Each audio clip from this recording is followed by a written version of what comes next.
मैं शुरू करता हूँ सबसे पहले बहुत सिंपल चीज़ों से जो मैंने आज लाइव में ही बताया था। तो आज हम यूज़ करते हैं एमएमसी का। अबे ये क्या आ रहा है भाई, अजीब सा। एक मिनट रुको। आज हम यूज़ करते हैं एमएमसी के सीसीपीज़ के बारे में। देखो, ये सबसे इंपॉर्टेंट है। स्टार्टिंग में आपको ये जानना बहुत ज़रूरी है। सीसीपीज़ का मतलब होता है कॉम्प्लेक्स चार्ट पैटर्न्स।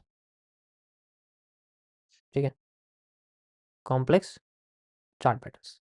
आपके जो चार्ट पैटर्न्स हैं ना वो बहुत तरीके के होते हैं। जैसे मैंने आपको लैंग्वेज के बारे में बताया था कि भाई इस तरीके से लैंग्वेज होती है, ऐसे अल्फ़ाबेट होते हैं, ऐसे कंट्रीज होती हैं, ठीक है, ये सारी चीज़ें होती हैं। आपको नहीं समझ में आया तो इसके लिए अगर आपको थोड़ा सा भी जानना है इसके बारे में, तो आप लोग फाइनेंशियल मार्केट जंगल की जो यूट्यूब वीडियो है आप उसे देख सकते हो। मैंने उसे डाल रखा है अपने चैनल पर, पब्लिक है वो, प्राइवेट नहीं है, तो इस चीज़ की शुक्र मानो।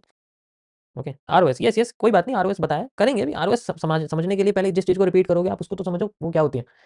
तो जो चार्ट पैटर्न है वो कई तरीके के होते हैं। इनमें मैं आपको सबसे मेन आपके बताता हूँ। जैसे सबसे पहले जो सबसे कॉमन है वो आता है आपके सामने, पीनट। पीनट, ठीक है। अब जो ये पीनट है ये सबसे बेहतरीन है, मतलब सबसे ज़्यादा आने वाला जो चार्ट पैटर्न है वो यही होता है। उसके बाद आपके सामने आता है मोस्ट कॉमन, इसी का उल्टा होता है जिसे हम लोग ब्लू रे कहते हैं। देखो ये सब मैंने नाम रखे पीनट तो ऑलरेडी, लेकिन ये ब्लू रे वगैरह मेरे अपने बनाए हुए नाम है, तो आपको कहीं मिलेंगे नहीं, इसलिए आपको पहले बता रहा हूँ, इनको देख लेना, स्ट्रक्चर वाइज है। उसके बाद आपके सामने आता है सबसे ज़्यादा और भी कॉमन, पैरेलल चैनल।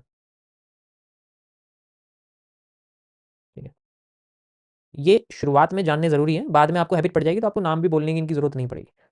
ठीक है, नाम भी बोलने की ज़रूरत नहीं पड़ेगी। उसके बाद आता है आपके सामने नॉर्मली, जिसे हम लोग टीबीसी के अंदर पढ़ेंगे। ठीक है, टीबीसी के अंदर भी कई सारे पैटर्न हैं, आपको आगे बताऊंगा टीबीसी में क्या क्या आपको देखने को मिलेगा। ठीक है, तो टीबीसी के सबसे पॉपुलर पैटर्न में आता है सबसे पहले आपके सामने एलिप्स, उसके बाद कर्व, सॉरी आर्क,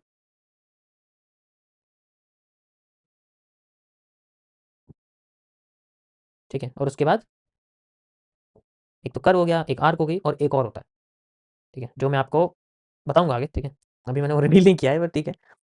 तो अभी हम शुरुआत में, ये बैंडेड पैटर्न्स हैं तो इनके अंदर और भी बहुत सारी चीज़ें आपकी आती हैं। ठीक है, तो ये थोड़ा सा कॉम्प्लेक्स हो जाता है, इसको मैं आगे बताऊंगा, यानी कि आप इसको एज ए ड्राफ्ट में रख सकते हो।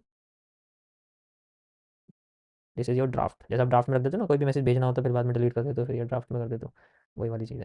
तो हम सबसे पहले पीनेंट के बारे में पढ़ेंगे कि ये जो पीनेंट है ये क्या होता है। लेकिन हर पैटर्न को पढ़ने के लिए आपको चार्ट की जरूरत पड़ेगी। मैं ऑलरेडी बता दूंगा कि जो भी मैं यहाँ समझाता हूँ मिनिमम 100 बार आपको करना चाहिए, और उसके बाद समझ में आएगा कि क्या है। चलो थोड़ा सा हम पीनेंट के पास चलते हैं। देखो जितने भी ये सीसीपीज होते हैं इसका मतलब होता है सेंट्रल एरिया। ठीक है, इसका मतलब हो गया आपके सामने सेंट्रल एरिया। सेंट्रल एरिया को ही हम लोग सीसीपीज कहते हैं, और ये सेंट्रल एरियाज हैं, इनका इस्तेमाल ट्रेड लगाने में या एंट्री लेने में नहीं किया जाता, इनका इस्तेमाल किया जाता है। सेंट्रल एरिया का मतलब है this is a waiting area, यानी कि यहाँ पर हमें सब्र करना होता है। This is a simple waiting area. 99% में आता है ये, मैंने आपको 1% बता दिया है, आपको अगर याद होगा। ठीक है, 99% में आता है ये, समझ आ गया। अब मैं क्या बता रहा हूँ किस चीज़ पे कैसे मैं चीज़ों को शिफ्ट कर रहा हूँ। तो जिसने शिफ्टिंग समझ ली 1% से 19% पे क्यों आ गए, तो आप समझ जाओगे कि ये जो 99% पार्ट है this is a patience part, this is a waiting area. यहाँ पर कोई भी अगर उंगली लगाएगा तो जलेगी, इसलिए दूर रहो। समझना पड़ेगा जब तक ये हिस्सा बाहर नहीं जा पाता। तो पीनेट के अंदर हम लोग जो स्ट्रक्चर है वो दो तरीके से काम करता है। ठीक है, तो इसको हम लोग एक तरह से एक कॉन्ट्रैक्शन के अंदर मानते हैं, यानी कि जब हमारी मार्केट का जो ट्रेंड है वो कॉन्ट्रैक्ट होना शुरू हो जाए, छोटा होना शुरू हो जाए, तो आप इसे वॉल्यूम कॉन्ट्रैक्शन कह सकते हो। वॉल्यूम कॉन्ट्रैक्शन मतलब जब आपकी मार्केट ऐसे चल रही है, ठीक है, तो दिस इज ए नॉर्मल, ये तो कोई ट्रेंड चेंज ही नहीं हुआ इसके अंदर, कोई रिपीटेशन ही नहीं हो रहा, मतलब रिपीटेशन हो रहा है, कोई चेंज ही नहीं आ रहा। तो अब हम बात करते हैं चेंज की, इसलिए मैंने रिपीटेशन ऑफ स्ट्रक्चर में, अब हम चेंज करने वाले हैं। मार्केट हमारी ऐसे ही थी लेकिन वो अब छोटी और छोटी और छोटी और छोटी और छोटी होती जा रही है। This is how the volume contraction work, ऊपर से भी और नीचे से भी दोनों साइड से कॉन्ट्रैक्ट होती है। ऐसे पैटर्न को हम लोग पीनेंट कहते हैं। ये एग्जैक्ट ऐसा नहीं होता, थोड़ा बहुत चेंज भी होता है इसके अंदर। ये कई तरीके के होते हैं। ठीक है, मैं मेनली आपको बता रहा हूँ, और डिटेल में यहाँ बताना बेकार है, डिटेल में फिर मैं अलग ही है वो। ठीक है, अभी फिलहाल के लिए समझ लो कि मैं क्या बता रहा हूँ। पीनट का मतलब है जब भी हम लोग वॉल्यूम को कॉन्ट्रैक्ट, छोटा होता देखते हैं, जब जाके इस तरीके से वो स्ट्रक्चर बनता है। समझ आ गया। उसके बाद आता है हमारे सामने ब्लू रे। ब्लू रे में क्या होता है कि ब्लू रे में वॉल्यूम एक्सपेंड होता है, मतलब बड़ा होता चला जाता है, इसे हम लोग वॉल्यूम एक्सपेंशन कहते हैं। कि वो छोटा है थोड़ा और बड़ा हुआ, थोड़ा और बड़ा हुआ, थोड़ा और बड़ा हुआ, थोड़ा और बड़ा हुआ, थोड़ा और बड़ा हुआ, तो इस तरीके से वो बड़ा होता जा रहा है। This is how the volume expansion works, बड़ा होता चला जाता है। ये भी सेम इसी की तरह काम करता है, बट थोड़ी बहुत स्ट्रक्चर्स एनालिसिस अलग होती है। अभी मैंने सिर्फ सेंट्रल एरिया बताया है, ट्रेंड नहीं बता रहा हूँ मैं, 1% पार्ट नहीं बता रहा हूँ मैं। उसके बाद आता है पैरेलल चैनल, ये तो वही है जो आप ऑलरेडी जानते हो, लेकिन इसमें एंगल्स होते हैं। जैसे पैरेलल चैनल मतलब इसके सेम हिस्से होते हैं, ना कॉन्ट्रैक्शन होता है ना एक्सपेंशन होता है, या तो ये ऊपर चलता रहता है या ये नीचे चलता रहता है, लेकिन इसकी सप्लाई और डिमांड दोनों सेम रहती है। इसका सप्लाई और डिमांड सेम रहती है। Got it? ऊपर और नीचे से बस इसका एंगल बदल जाता है, जो कि मैं आपको एंगल एनालिसिस में बताऊंगा कि क्यों एंगल बदलता है और एंगल से हमें क्या फर्क दिखता है। Got it? समझ आ गया? So this is the three main patterns, और भी हैं बट और फालतू के लगते हैं मुझे थोड़े से, जो मार्केट में आपके सामने आएंगे, मैं उन्हीं के बारे में आपको बात करके बताऊँ। अब इनके अंदर हमें जो मूवमेंट है, यानी कि जो ट्रेंड है, वो ऐड करना पड़ता है। अगर ट्रेंड अपसाइड में है तो ये कैसे रिएक्ट करेंगे आगे। अगर मान लो, अब इसको मैं आपको दिखाता हूँ। जैसे हम लोग सबसे पहले पीनेंट की बात करते हैं, ठीक है? तो पीनेंट में कैसे होता है कि ये दो तरीके से काम करता है। जैसे मान लो मार्केट हमारी ऊपर गई और फिर बाद में नीचे आ रही है, फिर छोटी हुई, फिर छोटी होती जा रही है, इस तरीके से वो छोटी हो रही है। तो ऐसे केस में मार्केट कहाँ जाएगी? लाइकली वो ऊपर ही जाएगी, क्योंकि वो ऊपर ही जा रही है। लेकिन हम पहले मूव को अवॉइड करते हैं ज़्यादातर केसेस में। जो पहला मूव होता है, इसलिए हम इसको बोलते हैं पहले फर्स्ट मूव। फर्स्ट मूव, अगर फर्स्ट मूव ट्रेंड के अगेंस्ट है, लेट्स से ट्रेंड ऊपर जा रहा है, ट्रेंड क्या है?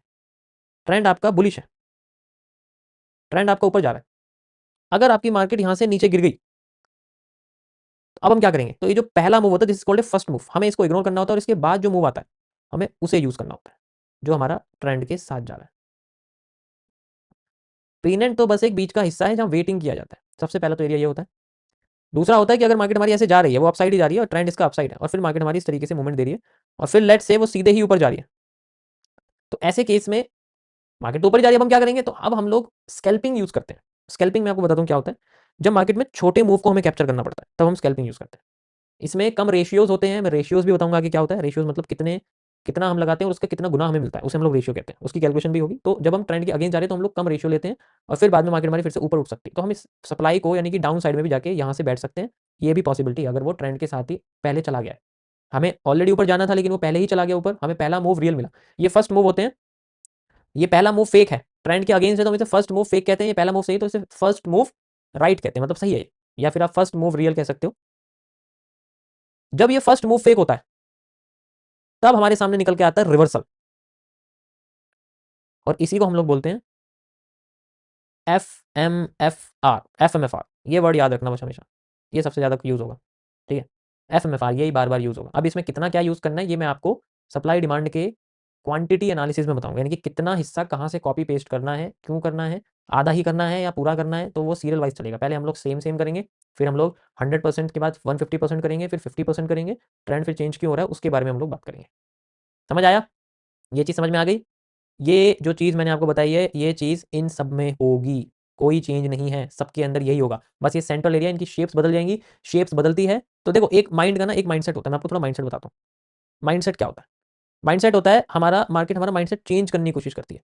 तो जैसे हमारे सेंट्रल एरिया की, ठीक है, ये सेंट्रल एरिया सी है, मतलब सेंट्रल एरिया कुछ भी हो सकता है, ठीक है? पीरियड भी हो सकता है, ब्लू रे भी हो सकता है, पैरेलल चैनल भी हो सकता है ट्रेंड बेंडिंग का कोई और, इन दोनों में से भी हो सकता है, आर्क भी हो सकती है, ठीक है? आपका एलिस भी हो सकता है, ये भी हो सकता है। तो इन सारी चीज़ों को का मतलब कुछ नहीं है, ये बस हमें मार्केट कन्फ्यूज़ करती है।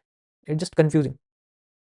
जब कन्फ्यूज़ करती है ना, हमें ऐसा लगता है कि इस जगह पर, यहाँ पर कुछ और यूज़ होगा, यहाँ पर कुछ और यूज़ होगा, यहाँ पर कुछ और यूज़ होगा, यहाँ पर कुछ और यूज़ होगा। तो ऐसा नहीं है, सब जगह एक ही चीज़ यूज़ हो गया, ठीक है? सब जगह एक ही चीज़ यूज़ होगी।